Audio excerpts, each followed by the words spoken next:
ఎన్నికల సిబ్బందిని చాలా పరిణామాలు జరుగుతున్నాయి సార్. మళ్ళీ బ్యాలెట్ పేపర్ ఈసీకి కేటీఆర్ అదే ఇది కూడా దీని కొనసాగింపు లాంటిదే.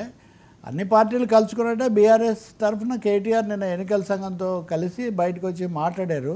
ఈ ఈవీఎంలు అనేవి లోపభూయిష్టంగా అనుమానాస్పదంగా తయారైపోయాయి కాబట్టి అమెరికా లేదా జర్మనీ లేదా చాలా అభివృద్ధి చెందిన దేశాల్లో కూడా బ్యాలెట్ పేపరే ఇంకా వాడుతున్నారు. కాబట్టి మా పార్టీ ప్రకారం మేము సూచించాము బ్యాలెట్కు తిరిగి వెళ్దాం, బ్యాక్ టు బ్యాలెట్ అనే సూచన కేటీఆర్ ఎన్నికల సంఘానికి చేసి వచ్చాను. అదే చాలా చెయ్యాలి అనేది ఒకటి. ఇంకోటి అనేది తప్పు. ఈ స్పెషల్ ఇంటెన్సివ్ రివిజన్, ఈ ప్రత్యేక సమగ్ర పరిశీలన అనే పేరుతో లక్షలాది ఓటర్లను తొలగించే ప్రక్రియ సరైనది కాదు.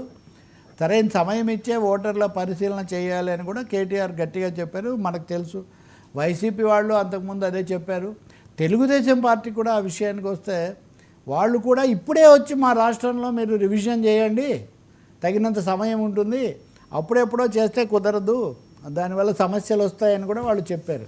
అందుకనే వామపక్షాలు, Congress, Trinamool Congress, Samajwadi party, Telugu Desam, BRS, YCP అన్ని పార్టీలు విభేదాలకు అతీతంగా ఇది సరికాదని చెప్తుంటే బీజేపీ కేంద్ర ప్రభుత్వం ఎందుకు ఏకపక్షంగా దీన్ని కొనసాగిస్తున్నారు, ఎన్నికల సంఘం కూడా వినడానికి ఎందుకు నిరాకరిస్తూ ఉంది, ఇది ఆందోళన కలిగించే అంశం. ఇప్పుడు నేను మీకు చూపించినట్టుగా అధ్యయనాలు కూడా తప్పు జరుగుతుంది, తప్పుగా అవకాశం ఉందని చెప్తున్నాయి. ఆలోచిస్తారని ఆశిద్దాం మనం ఇప్పటికే. ఓకే సార్, ఒకసారి చిరంజీవి గారు బయట విందాం సార్. చిరంజీవి గారు బయట ప్లే చేయండి.